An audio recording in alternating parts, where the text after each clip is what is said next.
This is exactly who to stash on your bench to guarantee yourself success later down the line of the fantasy football season, and even in this week and the next few weeks that aren't the basic guys everybody talks about. If you do appreciate that, go ahead and hit that subscribe button. We're reaching a ton of new people and it would help me out a ton. And make sure to stick around to the end of the video because I'll give you a quick list of defenses that have a great matchup this week as well as week 11 and possibly even week 12. You want to be stashing to stay ahead of the waiver wire frenzy that comes every week. But the number one guy we need to be stashing ahead of week 10 is going to be Khalil Herbert, and I promise he is not a nobody. First things first, he gets traded to the Bengals for a 7th round pick from the Bears. He's in place of Zach Moss, who's likely going to be out for the rest of the season with injury. So now we have Chase Brown and Khalil Herbert as the 1A and 1B to this backfield for the Bengals. And Chase Brown has very easily emerged himself as the RB1 over Zach Moss by being very, very efficient. And now we have Zach Taylor coming out and saying to the media that he is worried about Chase Brown getting a ton of work as far as being a workhorse running back goes. Now that statement, as well as the trading of Khalil Herbert to this team, shows you that he's probably not going to be a workhorse running back. So there will be opportunities in this offense. So we have to look at Khalil Herbert. Now, what can we realistically expect? I expect he can get some real opportunity. Herbert finished 15th in total running back PFF grade in his rookie season of 2021. 35th in 2022 and 14th in 2023, all years that he was playing with the Bears. And if we focused on last year alone, he was 12th in explosive run rate and 9th in missed tackles per attempt. Now, he wasn't seeing a ton of usage, but he averaged 15 fantasy points a game in contests where he had 11 or more carries per game, essentially acting as the RB1 in his backfield. Now, all of those numbers are great. Does it mean he's going to be startable off rip? Definitely not. But the Bengals are in a better situation as far as running back fantasy points go because their offense is top 10, but their defense is one of the worst in the league. So you're going to have a bunch of shootout games that's going to garner a bunch of offense from both sides. So I expect the split to start out as 80-20, probably for the first few weeks. As we get later down in the line of the season, I fully expect to see about a 60-40. If Khalil Herbert can continue his efficiency that he's seen his entire year, there's no reason that he shouldn't be able to do that. It's not like the Bears' offensive line has been amazing through his career as well. Another stash that I want to go through and make is Parker Washington, a guy that deserves a little bit more respect than he's been given. And I have talked about him for a few weeks now. To start, he gets two great matchups coming up against the Minnesota Vikings. They allow the third most points to opposing wide receivers per game, and then follow that with Detroit, who are allowing the number one most points to opposing wide receivers per game. A ton of success in those two matchups. Gabe Davis is at risk of missing another week with his shoulder injury. Now, we already have Christian Kirk out for the year, so if we do have that situation and we look at the games where Parker Washington is the wide receiver 2 next to Brian Thomas Jr., those statistics come from last week where he out-targeted BTJ 6-4 and he led in receiving yards, and he was the wide receiver 1 in air yards, finishing with a 19.3% team target share, playing his highest snap percentage of his career. So if we can continue to see that type of field time for him, he's going to make an impact in this offense and be borderline flexible. And he has great matchups up until week 14, but it does depend on the health of these other wide receivers, because if we do have Gabe Davis being healthy, Brian Thomas Jr. being healthy, as well as Evan Ingram and Brenton Strange, if you want to include him in here, there's not going to be a ton of opportunities for him.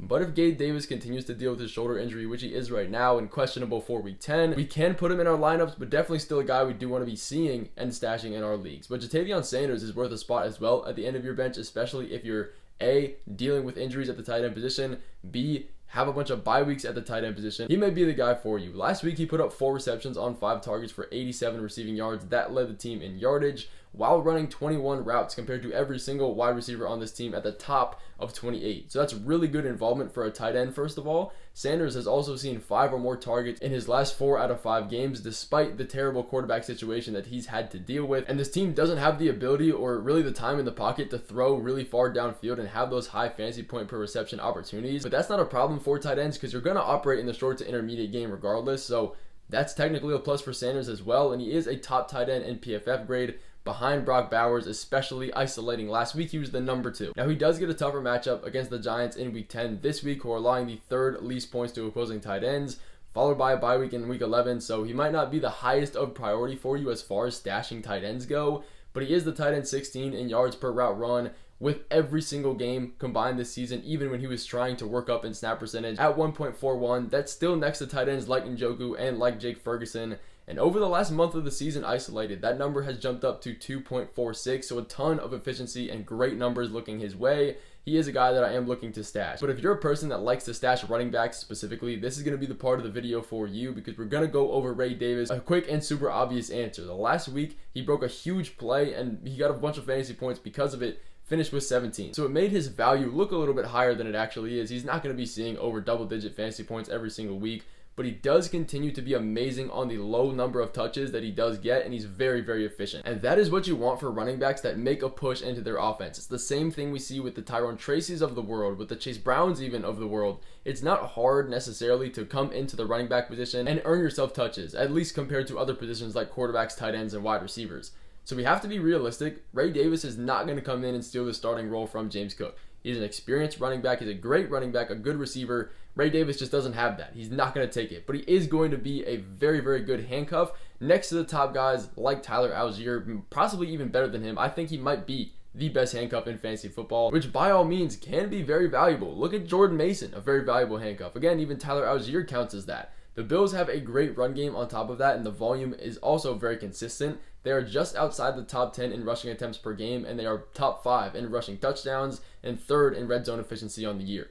That is huge when you have Ray Davis, who is possibly emerging himself as the red zone go-to running back. James Cook has never really had a ton of success in the red zone, despite having already more touchdowns than he had last season. Statistically, throughout his career, he has really struggled in the red zone, so that could be a role that Ray Davis is getting, and we kind of have already seen that. But back to the point of upside, James Cook had a 58.8% carry share last week after seeing 70% consistently or more for the entire earlier half of the season. So that does show again that Ray Davis is talented and is demanding a little bit of usage in this offense. If you look at the touch comparison, Ray Davis had 4 rushes and 2 receptions, 15 touches for Cook and 6 total for Ray Davis. So it's not amazing, but James Cook has never really been a workhorse running back either. He's never been deployed as that in this offense, despite who the coordinators are. So there is a chance that Ray Davis does get an increased role. He's not going to be startable unless James Cook gets injured, but he has proven to be the best handcuff in fantasy football. Another top handcuff, though, that I do want to be rostering and stashing on our league that I don't even think can be classified as a handcuff at this point is Jaylen Warren. Somehow he's still rostered in less than 50% of leagues, and the main issue with him has been his health. He's only been able to play one game above a 50% snap share, and that's because he's been injured. And in that one game where he saw over 50% of the snaps, he saw 14 total touches on very good efficiency. There's really nothing here saying that he shouldn't be rostered, and the good news is he is coming off a bye week, so there is a chance for him to get more healthy. Again, his biggest issue coming into this Week 10 matchup against the Commanders, who are very positive towards fantasy points allowed to the running back position. And what's really great about Jaylen Warren, and a fact that nobody's really talking about, is that the Steelers playing with Russell Wilson face a significantly less percentage of stacked box defensive looks compared to Justin Fields. And it just makes sense. When you have Justin Fields in this offense, a primary rushing quarterback that can hurt you that way, and a really good play action game because of that, you're going to have to focus on the run game. You're going to have to stack the box and stop that. So you don't have to focus on the pass because you'll dare Justin Fields to hurt you in that spot where he usually can't do that statistically. Then you look at Russell Wilson, a very good runner, but also a very good passer as well that can hurt you deep.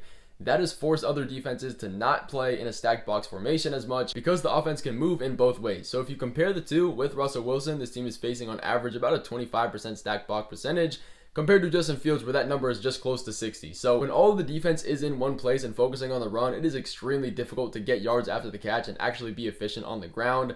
So it's just going to open up a ton of running lanes and allow for more efficiency, which is going to be good for Jaylen Warren, who is eventually going to be splitting with Najee Harris for the rest of the season. We've seen it before, and he is the primary receiving running back when healthy. He is running the most routes out of this backfield, which is going to give him a good amount of upside on top of that in PPR leagues. And the team is good. So all of those things combined shows you that Jaylen Warren should be rostered. And again, if Najee were to ever get injured, he's going to be a top tier handcuff. But another running back, again, I told you, if you guys like these guys, this is the part of the video for you, is going to be Jaylen Warren. He is a very talented running back, similar in style to Devon Achane, being fast, being versatile. But let's put some numbers behind it. He got some opportunity with Achane out earlier in the year in week 5. He saw 13 carries, 86 yards, finishing with 6.62 yards per carry because of that. Now that's great, and he's been seeing that level of efficiency for the entire season just on a very micro scale because you've had Achane and you've had Mostert healthy the entire season. So how much value can you really have with those guys healthy? Well, the answer is really not much. It depends on the health and it depends on the opportunity. Last week against the Bills, Mostert fumbled on the 3rd play of the second half, and he only saw 1 total touch after that happened.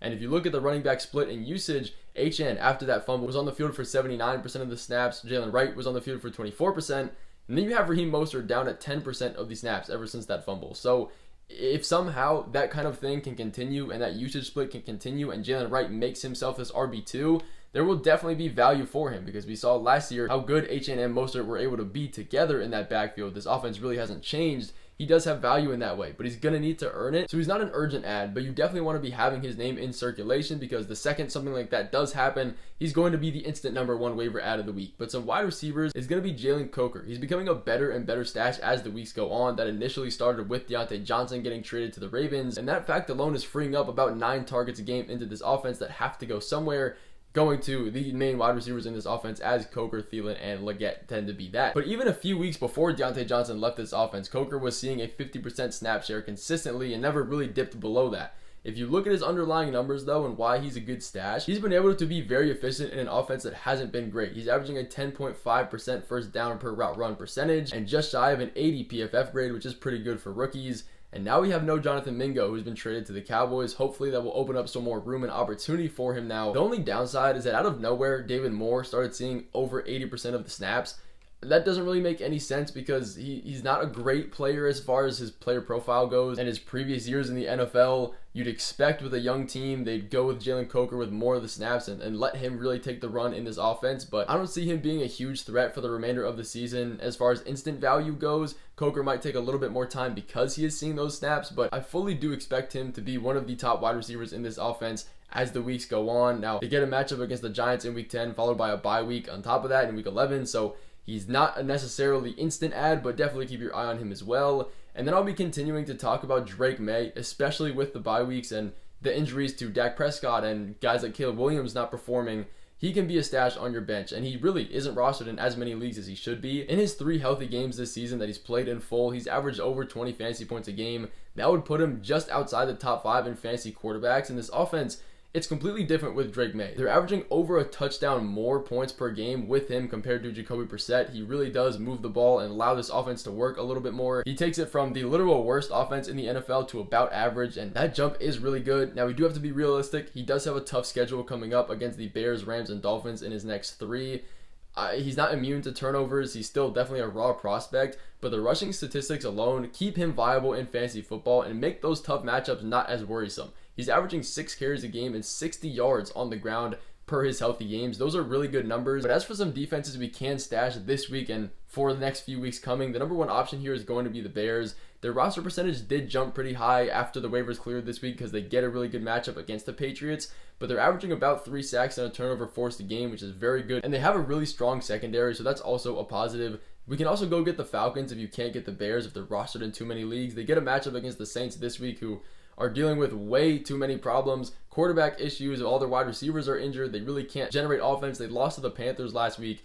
Following that with the Broncos in week 11 and their bye in week 12. So very positive matchups coming here for them. And then we can look at the Lions, who get a matchup against the Texans with no Stephon Diggs, with no Nico Collins. Without those 2 guys, CJ Stroud in this offense really looked to struggle. They follow that with the Jaguars, Colts, and Bears all having their own problems in the next few games. The Lions really have been scoring a good amount considering they don't have Aiden Hutchinson, and they're holding teams to under 20 points a game considering they're averaging like 40 points a game over the last 4 games. But that is going to finish off this video. Thank you guys so much for watching. I will see you in the next one coming soon.